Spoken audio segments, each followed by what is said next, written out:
Well, hey everyone, thank you for having me back. But first and foremost, thanks for affording me a vacation last week. I'm so thankful that Pastor Jordy Denholm was able to be with you. But it was weird. It's weird when a pastor takes a vacation. You're like, hey, where am I supposed to be on Sunday morning? You still wonder. And so I am thankful to be with each of you this morning. We're going to talk about a certain belonging. How do we belong today? Embarrassingly, it took me a while to figure out that my parents really loved me. You know they love you, but then you actually figure out the things they do.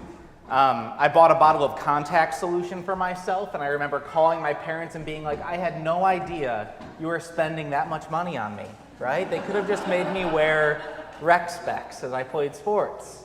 But in funny ways, you discover that your parents love you. I think about this in Mother's Day. So I remember coming home from college. I remember coming with a massive bag of laundry, right? You throw it down in the living room and it explodes, and your mom pretends to be like, it's fine. And you lay on the couch, and I remember getting in about 2 a.m., and I must have slept for 10 or 11 hours on this couch. And I remember opening my eyes and seeing my mom sitting across the living room in a chair reading a book. It was probably 10 or 11 a.m., and I wake up, I stir, and she goes, that was such a great morning. She had her son back home. I didn't have to do anything. I just had to exist. And I think that's the picture that God might want us to have of motherly love, right? Your love not because of what you do, what you achieve, the things you accomplish. Your love just because you exist and you're there. I think again then about our community, and there was a lovely, lovely person when I first came to Reliant in 2013, and maybe some of you remember her. Her name was Anne. You remember Anne at all? Her health has gotten to the point where she's unable to be with us, really, but I remember Anne being so soft-spoken, so kind, so calm, but to a dopey and dysfunctional 23-year-old Nathan, the maternal love of someone like Anne is exactly what you need. We had young people hanging around, figuring out, do I belong in the church? Is the faith that my parents have, is that faith mine as well? And there was some kind of calm, quiet voice that Anne possessed, where just by being present and sitting there, maybe saying hello, you thought, yeah, I think I belong here. So you heard Psalm 23 earlier, and I was racking my brain this past week about why people love Psalm 23 so much. It's short. You can kind of remember it. That's a nice part. It shows up on various religious paraphernalia that your grandmother may have had posted on the wall. I think Psalm 23 is the one moment in a time of a funeral, time of worship, where someone who is not familiar with funerals goes, I remember those words, right? There's some popularity in pop culture around Psalm 23. But as I was considering what it is we love about Psalm 23, might I suggest that there's something we aren't outright acknowledging that's going on in this psalm. And it's that when this God that we believe in, this Heavenly Father we trust in, is invisible, we don't see Him, we need something to grab onto. We need to know some kind of picture of who He is. And the picture we get in Psalm 23 is that God is a shepherd, and that we are His sheep. You hear it right from the get-go. The Lord is my shepherd. And in those words is a relationship that goes two ways, right? The Lord is a shepherd. I get to be one of His. I get to belong to Him. In the psalm, it describes that when danger comes around, that God is there, that we belong to Him, that as we face enemies, that we actually still even yet belong to this shepherd. But something crept up in my young arrogance that still exists, and that is that I'm not sure if I like the idea of being a sheep in this dynamic. You go through conspiracy theories, and you hear people say, wake up, sheeple, right? Maybe I'm just this blind follower of some faith, and I want to stand on my own. I want to say, no, what I'm doing isn't just being a part of the crowd. I'm special. I'm different. And I think if you hear these words of Psalm 23, and say, the Lord is my shepherd, we have a choice to make. We can simply be humble enough and give up and say, yes, God, you are my shepherd. Or we can choose the alternative. And the alternative, I don't think, is choosing another religion. I don't think it's choosing another kind of system. I think instead the alternative of belonging to God is choosing to belong to ourselves. The alternative to actually belonging to God, if we choose not to belong to Him, is to choose to belong to ourselves. Now that's kind of a goofy phrase, and I'll just reference a book that I've been reading. It's Dr. Alan Noble has a book out called You Are Not Your Own. And he's diagnosing that in culture, a lot of the problems we're facing are because we think that we are autonomous, self-made, self-directed, self-achieving, and self-affirming individuals. And he puts out these words that you do not belong to yourself. But the fact is, you belong to the God who made you, the God who knows you, the God who bought you back from sin and darkness, and now gives you His Spirit. But as I was thinking about this idea of self-belonging, I was reminded of the motto of the college where I served when I was a pastor in New Jersey. All over the college, there were banners. And colleges choose mottos, phrases, vision statements, whatever you want to call them. Churches do the same thing, right? Loved and sent, vision statement, right? But this particular college had on their banners written, "Write your own story." Write your own story. Now, on its face, it sounds really good.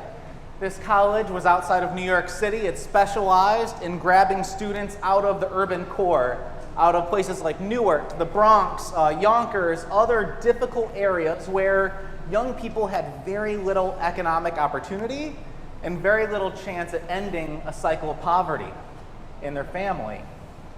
So, around the college was written, "Write your own story." Don't let the generational problems of your family tell you who you are. Don't let the poverty and the cycle that you exist in tell you your story. Write your own story. On its face, it sounds great. And then you start to see write your own story play out before your very eyes when you get to know college students. It happens around sophomore year. A student comes to you and says, "I don't know what I want to be." It's a funny question because what they mean is, I don't know what major to choose in college, as if their major is the core of their identity, right? And if someone comes to you and says, "I don't know who I want to be," to respond with the words, "Write your own story," is a little bit foolish, isn't it? Then there's the student who through college, first generation graduate, goes and gets the job in New York City, works in the office, makes money, takes care of their family, and then they come to you, the pastor, or anyone, and they confide in you, "I don't like who I am. I'm miserable in my office job. I don't like the things that I've become. I don't like my relationships." And what you begin to see is that writing your own story was a very hopeless endeavor.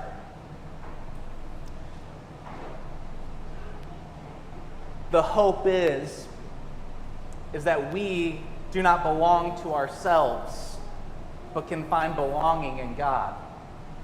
We find belonging not in the own stories that we write. We find belonging in the bigger story that God has given us. that first and foremost, we belong not to ourselves, we belong to this God who did make us and does love us. And I think that's where it matters for us today. If we're going to talk about belonging and motherliness, the question kind of becomes of why Psalm 23 matters for us. We might ask, if I don't want to belong to myself, what kind of tyrant or master do I want to belong to? And it's when Jesus describes himself as a good shepherd. You actually heard it in the gospel reading today. From Psalm 23, where God is described as a shepherd who cares for us and looks after us and makes us lie down in green grass, you get another story of God in Jesus Christ. And so the story goes like this. It says that Jesus, he was tired. He was looking for a place to rest. He was trying to get away from the crowds that were flocking to him. And so he gets in a boat. And it says he goes across a body of water. On the other side, the crowds, they still found him. And you'd think that maybe Jesus would just be exhausted and say, I'm done with it, guys. I got to go to bed. I got to rest. But instead, this is what you hear Jesus say. When Jesus went ashore, Jesus saw a great crowd, and he had compassion on them because they were like sheep without a shepherd. The people who had tried to belong to themselves, to belong to other forms of righteousness, needed a shepherd. They needed Jesus himself. And not only that, in Psalm 23, it says that God makes us lie down in green pastures. And Jesus, it says, when he saw the people who were hungry, there was an exchange with his disciples. But he makes everyone sit down in the green grass. And what comes next is a miracle. He feeds them. And it says he teaches them. I don't know what he teaches them as he makes them sit in the grass. It's possible he told parables. Possible he told them about a father's welcoming love that when we try to run away and belong to ourselves, instead God welcomes us back with open arms. Maybe he told them about just having faith the size of a mustard seed, because it wasn't about measuring and having enough or more faith, but just the faith that God would create in you would be more than enough. Or maybe Jesus taught them as he made them sit in the grass, "Come to me, all who labor and are heavy laden, and I will give you rest. Take my yoke upon you, learn from me, I'm gentle and lowly in heart. You will find rest for your souls.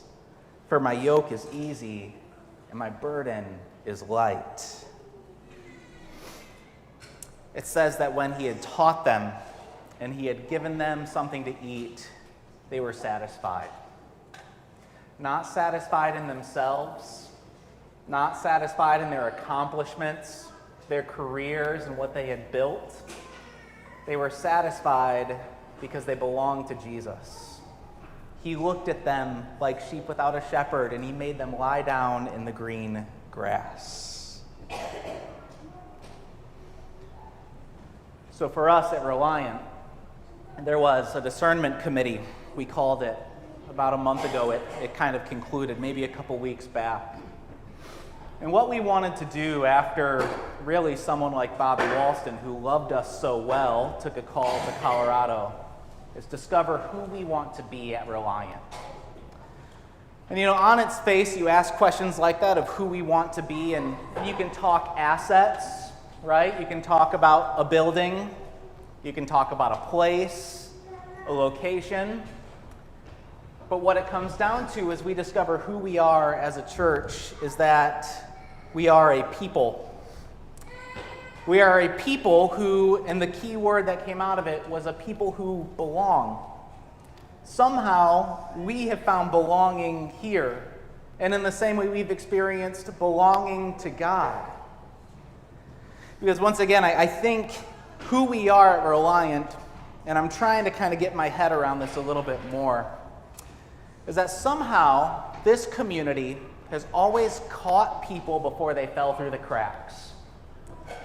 somehow this community of God's people here at Reliant have found a way to find pastors' kids, missionary kids, people who grew up in the church, and they were ready to give up on it all. And instead of going about their lives, finding ways to belong to themselves, achieving in their careers, they found belonging here. So I want you to think about maybe this week, how do you belong here? Maybe who's going to belong next? Belonging. That's a word to contemplate for us as God's people at Reliant.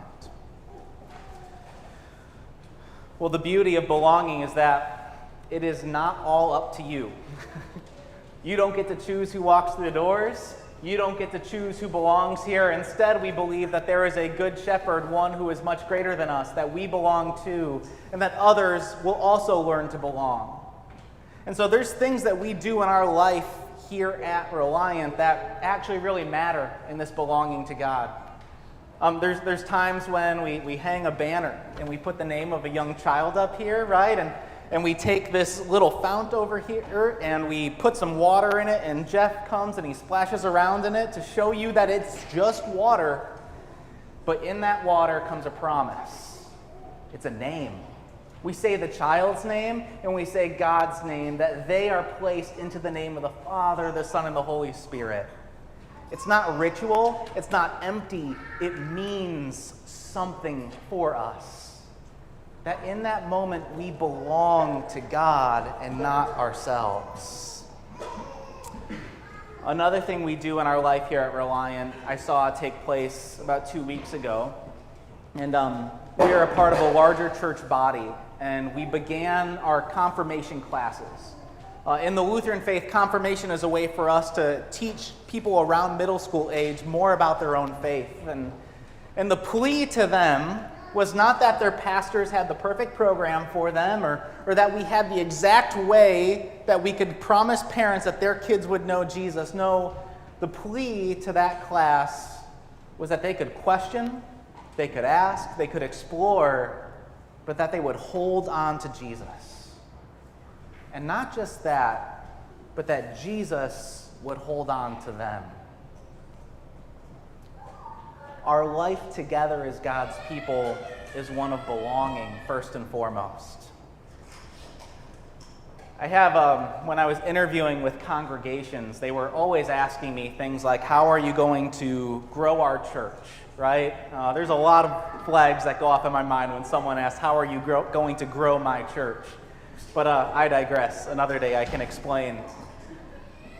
But what's interesting about that question is I would always answer, I'm going to make sure that the gospel reaches us first. It's only people that have received the gospel, that know of their belonging in God, can they then make others belong. There's no busy activity or programs we can do. There's only a people, and you get to be a part of it. And so the example I give of our life together actually goes back to the beginning. The idea of being loved the way a mother loves. Every time I think about doing more or striving or trying to get the next cool thing, I think about that 11-hour nap at home. I think about the mom who sat across the living room in the chair. I did nothing to earn her love, but she simply said, "What a great morning." And I think she even did my laundry. But let's be those people who help others belong who would otherwise think they could belong to themselves.